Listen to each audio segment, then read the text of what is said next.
Hi friends, പുതിയൊരു വീഡിയോയിലേക്ക് എല്ലാവർക്കും സ്വാഗതം. വീഡിയോയിലേക്ക് പോകുന്നതിന് മുമ്പേ തന്നെ ഈ ചാനൽ ആരെങ്കിലും ഫസ്റ്റായിട്ട് കാണുന്നവരുണ്ടെങ്കിൽ ഫസ്റ്റ് ചെയ്യണമെങ്കിൽ സബ്സ്ക്രൈബ് ചെയ്ത് ലൈക്ക് ചെയ്ത് സപ്പോർട്ട് ചെയ്താണ്. ചന്ദ്രിക വർക്കിന് കയറുന്നതിന് മുമ്പേ ചന്ദ്രികയും ലക്ഷ്മിയും മഹേന്ദ്ര സാറും സിദ്ധുവും ഒക്കെ ചേർന്ന് കമ്പനിയിലുള്ള സ്റ്റാഫ്സിനെ ഒക്കെ കൂട്ടിക്കൊണ്ടു പോയിട്ട് ഒരു പൂജയൊക്കെ ചെയ്യിക്കുകയാണ്. കാര്യമായ ഒരു പൂജയൊക്കെ ചെയ്ത് എല്ലാവരും നന്നായിട്ട് പ്രാർത്ഥിച്ചു. സിദ്ധു അതിൽ നിന്നും പ്രസാദം എടുത്ത് നെറ്റിയിൽ വെക്കാൻ പോകുന്ന രീതിയിൽ ചെയ്തു. അതിനുശേഷം സിദ്ധു അത് ചന്ദ്രികയ്ക്ക് തന്നെ വെച്ചു കൊടുക്കുകയാണ്.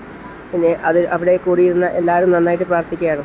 പക്ഷേ സിദ്ധു ചന്ദ്രികയ്ക്ക് വെച്ചു കൊടുക്കുന്നത് തന്നെ മലർ നോക്കി നിൽക്കുകയാണ്. ചന്ദ്രിക ചോദിക്കുകയും ചെയ്തു, എന്തിനാ സാർ ഇങ്ങനെയൊക്കെ ചെയ്യുന്നത്? ആരും ഒന്നും ചോദിക്കുകയൊന്നും ചെയ്യില്ല എന്ന് പറയാണ് സിദ്ധു. നീ ചെല്ല്, നീ നിൻ്റെ കാര്യം നോക്ക്. പിന്നെ മഹേന്ദ്രൻ സാർ എല്ലാവരോടുമായിട്ട് പറയാണ്, ഇതേ നോക്ക്, ഇതൊരു വലിയ നല്ല പ്രൊജക്റ്റാണ്. നമ്മളെല്ലാവരും ഒന്നിച്ചു നിന്ന് സഹകരിച്ചാൽ എത്രയും പെട്ടെന്ന് നമ്മൾക്കിത് ചെയ്യാൻ പറ്റും. നമ്മളെ കമ്പനിക്ക് നല്ലൊരു ലാഭവും കിട്ടും. ആ ലാഭം ചന്ദ്രിക നിങ്ങൾക്കെല്ലാവർക്കും തന്നെ ഷെയർ ചെയ്യുകയും ചെയ്യും. അതുകൊണ്ട് തന്നെ നിങ്ങളെല്ലാവരും പൂർണ്ണ മനസ്സോടെ നല്ല രീതിയിൽ തന്നെ ജോലി ചെയ്യണം. അപ്പം അതിൽ നിന്നും ഓരോരുത്തരായി പറയുകയാണ്, ഉറപ്പായും സാർ, ഉറപ്പായും. സാറ് നമ്മൾക്ക് വേണ്ടി എന്തെല്ലാം കാര്യങ്ങൾ ചെയ്തിട്ടുണ്ട്. ഇനി സാറിന് വേണ്ടി എന്ത് ചെയ്യാനും നമ്മൾ തയ്യാറാണ്. ഒരു മടിയും അതിനില്ല. നിങ്ങളുടെ ഈ വാക്ക് കേട്ടപ്പോൾ തന്നെ നല്ല സന്തോഷമുണ്ട്. ശരി, എല്ലാവരും പോയിക്കോ. ശരി സാർ. പെട്ടെന്ന് തന്നെ കമ്പനിയിലെത്തി എല്ലാവരും ജോലി തിരക്കിലാണ്. എല്ലാവരും നന്നായിട്ട് വർക്ക് ചെയ്യേണ്ട ആവശ്യത്തോടുകൂടി തന്നെ നോക്കുകയാണ്. അവർക്ക് അരികിൽ തന്നെ ഇരുന്ന് മലർ പഠിക്കുകയും ചെയ്യാണ്. ഇത് ഓരോരുത്തർക്കും ചെയ്യേണ്ട ഭാഗമായിട്ട് ഓരോരുത്തർക്കും കാണിച്ചു കൊടുക്കുകയാണ്. അപ്പോഴാണ് പഠിച്ചുകൊണ്ടിരിക്കുന്ന മലറിന് ഒരു ഡൗട്ട് വന്നത്. അപ്പോൾ തന്നെ മലർ ഇറങ്ങിയിട്ട് അമ്മയുടെ അടുത്തേക്ക് പോവാണ്. അമ്മേ, എന്താ മോളെ, എനിക്ക് ഹോംവർക്ക് ചെയ്യണം, വന്ന് പറഞ്ഞു തരാമോ? അമ്മയ്ക്ക് ഒരുപാട് ജോലിയുണ്ട്, നീ ഇപ്പോൾ അവിടെ എങ്ങാനും ചെന്നിരിക്കും, അമ്മ പിന്നെ വന്ന് പറഞ്ഞു തരാം. മലർ വല്ലാത്ത വിഷമത്തോടെ അവിടെ നിന്നും പോയി. ചന്ദ്രിക ധൃതി പിടിച്ച് ജോലി ചെയ്യുന്നത് തന്നെ നോക്കി നിൽക്കുകയാണ് മലറിനെ ഒന്നും അറിയാത്ത സ്ഥിതിക്ക് ആരോടാണ് ചോദിക്കുക എന്ന് വിചാരിച്ചിരിക്കുകയാണ്.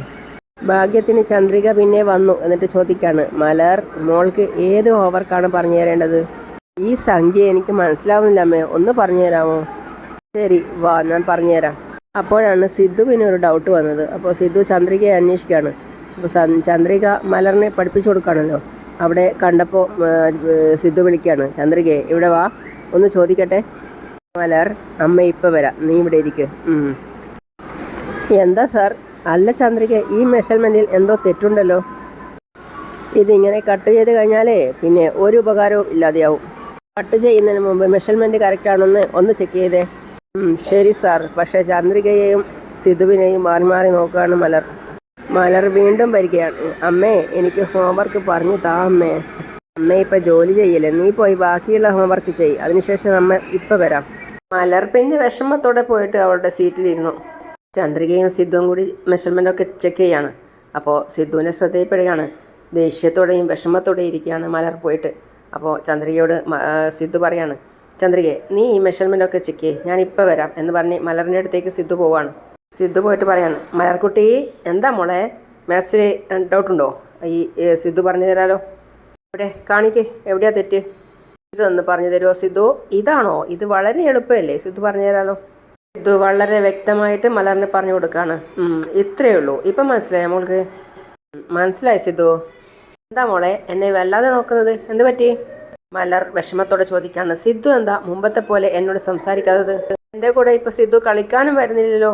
എനിക്ക് ഇഷ്ടമില്ലാഞ്ഞിട്ടില്ലടാ, പണിത്തിരക്കുണ്ടല്ലേ, ഇപ്പോൾ ഒട്ടും സമയം കിട്ടുന്നില്ല, അതുകൊണ്ടല്ലേ.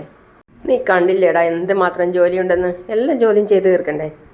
അതുകൊണ്ടാണ് സിദ്ധുവിന് മോളുടെ കൂടെ കളിക്കാൻ വരാൻ വേണ്ടി പറ്റാത്തത്. ജോലിയെല്ലാം തീർത്തതിന് ശേഷം മോളുടെ കൂടെ സിദ്ധു ഉറപ്പായും കളിക്കാൻ വരും. ഓക്കെ? ഭഗവാനെ പ്രാർത്ഥിച്ചപ്പോൾ പ്രസാദം അമ്മയ്ക്ക് മാത്രം തൊട്ട് കൊടുത്തു. എന്താ എനിക്ക് തൊട്ട് തരാഞ്ഞേ? സിദ്ധു ആശയക്കുഴപ്പത്തിലായി. പറയ് സിദ്ധു, എന്താ എനിക്ക് തൊട്ട് തരാഞ്ഞേ? അത് മറന്നു പോയി മോളെ. ശരി, മോള് ഹോംവർക്ക് ചെയ്യ്, ഞാനിപ്പോൾ വരാം. സിദ്ധു അല്പം നടന്നിട്ട് വീണ്ടും മലറിനെ തിരിഞ്ഞു നോക്കുകയാണ്. പക്ഷേ മലരും സിദ്ധുവിനെ തന്നെ നോക്കുകയാണ്. ചന്ദ്രികയാണെങ്കിലോ ജോലിയിൽ തന്നെ മുഴുകിയിരിക്കുകയാണ്. അപ്പോഴേക്കും മലർ ഓടി വന്നിട്ട് പറയാണ്, അമ്മേ, എനിക്ക് വിശക്കുന്നു അമ്മേ. ഭക്ഷണം ഉണ്ടല്ലോ, മോള് പോയി തനിച്ചെടുത്ത് കഴിക്ക് പോ. അമ്മേ, അമ്മ വന്ന് വാർത്താ അമ്മേ. അമ്മയ്ക്ക് ഒരുപാട് ജോലിയുണ്ടടാ, ഇപ്പം എനിക്ക് വാരിത്തരാൻ പറ്റില്ല, നീ പോയി കഴിക്ക്, ചെല്ലി പോ. അവിടെയും മലറിന് വിഷമം തോന്നി. മലർ ഭക്ഷണത്തിൻ്റെ മുമ്പിൽ ഇരിക്കുകയാണ്. അപ്പോൾ ലക്ഷ്മി വന്നിട്ട് ചോദിക്കുകയാണ്, മലർ, എന്താടാ ഇവിടെ ഇങ്ങനെ വന്നിരിക്കുന്നേ? അത് ഞാൻ അമ്മയോട് വിശക്കുന്നു എന്ന് പറഞ്ഞപ്പോൾ എന്നോട് അമ്മ നീ പോയി കഴിക്ക് എന്ന് പറഞ്ഞു. അതിനാണോ ഇങ്ങനെ വന്നിരിക്കുന്നത്? ശരി, മുത്തശ്ശി നിനക്ക് വാരിത്തരട്ടെ. മുത്തശ്ശി പിന്നെ ചോറും കറികളും ഒക്കെ എടുത്ത് മലറിന് വാരി കൊടുക്കുകയാണ്.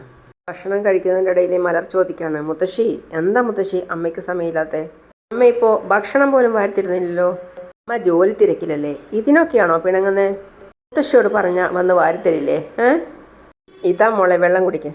നീ കുറച്ചുകൂടെ തരട്ടെ? മതി മുത്തശ്ശി. ശരി. മുത്തശ്ശി മുഖമൊക്കെ കഴുകി തുടച്ചു കൊടുത്തു. അപ്പം മുത്തശ്ശിയോട് മലർ പറയാണ്, മുത്തശ്ശി എനിക്ക് ഇവിടെ ഇരിക്കുമ്പോൾ ബോറടിക്കുന്നു. ശരി, കുറച്ച് നേരമോ പുറത്ത് പോയിരുന്ന് കളിക്കും. ശരി മുത്തശ്ശി.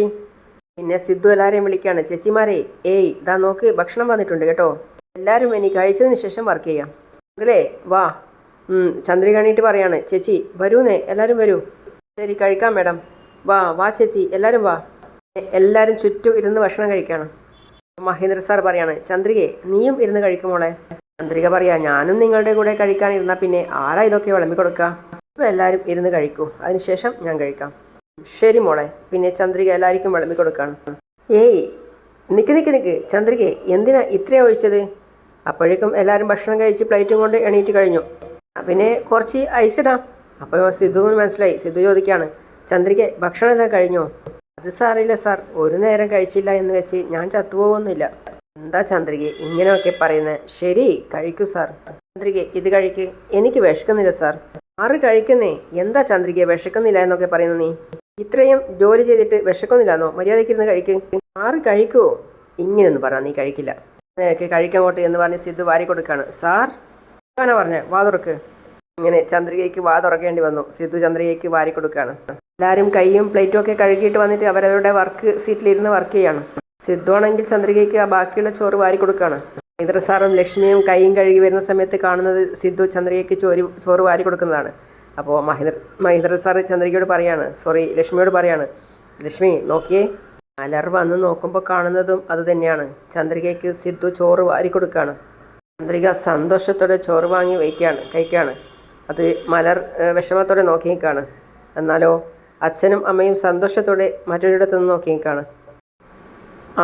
ചന്ദ്രിക ഇതാ ഒരു ഉരുള കൂടിയുള്ളൂ, മതിയോ? ഇതുകൂടി കഴിക്കേ. അപ്പോഴേക്കും മഹേന്ദ്ര സാറും ലക്ഷ്മിയും അവിടെ വന്നു. എന്താ സിദ്ധു, ഞങ്ങൾ പോയി കഴിഞ്ഞപ്പോൾ ചന്ദ്രികയെ ഭയങ്കര കെയറിങ് ആണല്ലോ. അങ്കിളെ അങ്ങനെയൊന്നുമില്ല കേട്ടോ. ഉള്ള ഭക്ഷണം നമുക്ക് വിളമ്പി തന്നിട്ട് ചന്ദ്രികയ്ക്ക് കഴിക്കാൻ ഒന്നുമില്ലാതായി. ഭക്ഷണം ഇല്ലാത്തതുകൊണ്ട് എൻ്റെ ഭക്ഷണം കൊടുത്തിട്ട് അത് കഴിക്കാൻ ഞാൻ പറയുമായിരുന്നു. അതും വേണ്ട എന്ന് പറഞ്ഞതുകൊണ്ടാണ് ഞാൻ വാരിക്കൊടുത്തത്. ലക്ഷ്മി ചോദിക്കുകയാണ്, എന്താ ചന്ദ്രിക ഇത്? നിനക്ക് ആഹാരം വെക്കാതെ ബാക്കി എല്ലാവർക്കും എടുത്തു കൊടുക്കണോ? ചന്ദ്രിക പറയാ, അതൊന്നും സാറില്ല അമ്മേ. ഇപ്പം ഞാൻ കഴിച്ചല്ലോ. ഇങ്ങ് തന്നേ സാർ, ഞാൻ കഴുകിക്കോളാം. ഇങ്ങ് തന്നേ. ശരി, നിങ്ങളൊക്കെ പോയിക്കോ. ഇതൊക്കെ കഴുകി വെച്ചിട്ട് ഞാൻ വന്നോളാം. ശരി മോളെ. ചന്ദ്രിക പ്ലേറ്റ് കഴുകാൻ വേണ്ടി വന്നപ്പോഴാണ് കാണുന്നത് മലർ വിഷമത്തോടെ അങ്ങോട്ടിരിക്കുന്നത്. മലറിനോട് പോയി ചോദിക്കുകയാണ്, മലർ മോളെ നീ എന്താ ഇവിടെ വന്നിരിക്കുന്നേ? അകത്തേക്ക് ചെല്ല്, ഞാൻ പിന്നെ വരാമേ. എനിക്ക് ബോറടിക്കുന്നു. ശരി, കുറച്ച് നേരം ഇവിടെ ഇരുന്നിട്ട് അങ്ങ് വന്നേക്കണം കേട്ടോ. പിന്നെ ഇതാ എല്ലാവരും കൃത്യമായിട്ട് സ്പീഡ് വർക്കായിട്ട് ചെയ്യുകയാണ് എല്ലാവരും ജോലി. ലക്ഷ്മി എല്ലാവർക്കും വൈകുന്നേരത്തെ ചായയും പലഹാരവുമായിട്ട് വന്നിട്ട് എല്ലാവർക്കും കൊടുക്കുകയാണ്.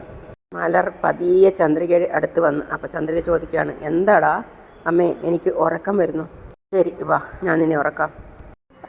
ചന്ദ്രിക ഒരു പായൊക്കെ വിരിച്ച് മലറിനെ ഉറക്കാൻ വേണ്ടി കിടത്തി. അപ്പോൾ മലർ പറയാണ്, അമ്മയും ഇവിടെ ഉറങ്ങാമ്മേ. അമ്മയ്ക്ക് അവിടെ ഒരുപാട് ജോലിയുണ്ടടാ, കിടന്ന് ഉറങ്ങാൻ നോക്ക്. ചന്ദ്രിക മലറിനെ അവിടെ ഉറക്കിയിട്ട് സമാധാനമായിട്ട് പോയി. പിന്നെ കാണിക്കുന്നത് മനോഹരൻ അവരുടെ തിരക്ക് പിടിച്ച ജോലിയും കമ്പനിയും ഒളിഞ്ഞു നോക്കുകയാണ് ജനൽ വഴി. തിരക്ക് പിടിച്ച് ജോലി ചെയ്യാണോ? കഴിഞ്ഞ തവണ മിസ്സായി, തവണ മിസ്സാവില്ല. ഇത് എങ്ങനെ ഡെലിവറി ചെയ്യും എന്ന് ഞാൻ നോക്കട്ടെ. ലൈൻ സ്വിച്ചിൻ്റെ അടുത്ത് പോയി എഴുന്നിട്ട് മനോഹരൻ പറയാണ്, തുന്നാണോ? ഇനി ഇങ്ങനെ തുന്നും എന്ന് ഞാനൊന്ന് കാണട്ടെ. മനോഹരൻ അവിടെ പോയി എല്ലാത്തിൻ്റെയും ഫീസ് വലിച്ചു.